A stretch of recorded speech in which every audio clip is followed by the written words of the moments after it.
Hello, I am here to interview Vendetta Mathea. Vendetta Mathea. I've just seen a spectacular show in which Vendetta, with her 2 children and a third dancer actually, so that there were 4 of them all together, did an amazing job.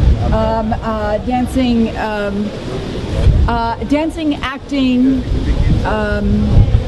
traveling through multiple cultures, and really having a depth of feeling about what it is that's significant about being alive. And that's what's expressed in this piece. Now, she starts the piece by speaking in French to the audience, and I didn't understand a thing of that.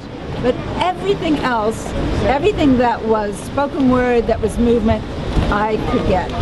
And it was a tremendous amount of energy and effort, made with great detail. Thank you. Exactly. So, what I was trying to do in the ballet was to create a creation that can go anywhere in the world, any country in the world, and actually absorb the public and make their energy mix with our energy, where they become part of the ballet.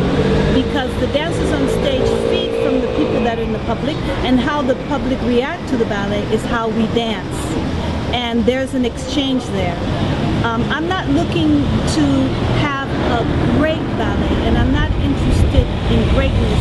I'm interested in being sincere and being real, that moment present, and whatever I feel that moment, that has to come out, and it has to come out the way I feel it at that time. So the ballet is different. Every performance is not the same. There's a lot of moments that we are improvising. People are kind of surprised when they hear that, because they think, well, all I see is that you're that you're together. And being together, that means that we can listen to the music, listen to the dancer next to us, listen to the space that gives the illusion that we are together. There are parts choreographed and there are parts that are not. That makes the ballet magic, because it's always real every time it's danced. And that's what improv does. Improv allows that possibility. And it constantly brings this refreshing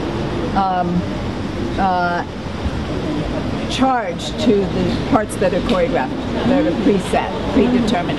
And improvisation is a choreographic form. So what I'm interested in knowing is,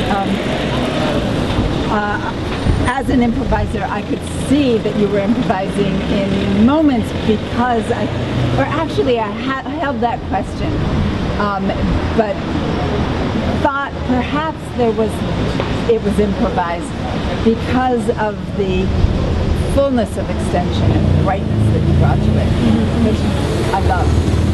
So, question about the whole composition.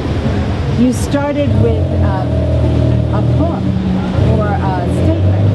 Well, in France, French people, they really like to understand everything.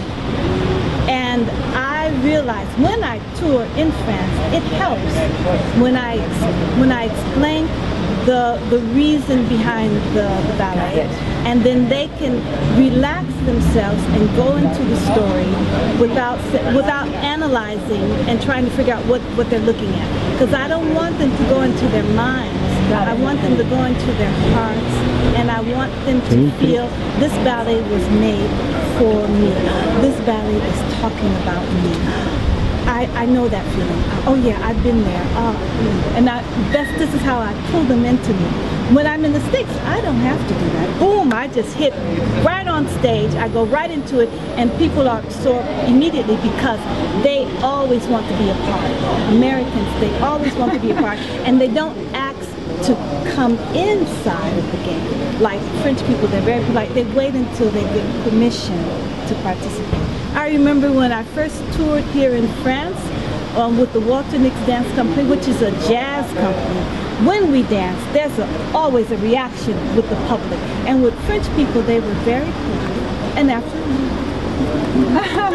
oh, what is this? I don't know. This kind of reaction. I don't know this kind of attitude.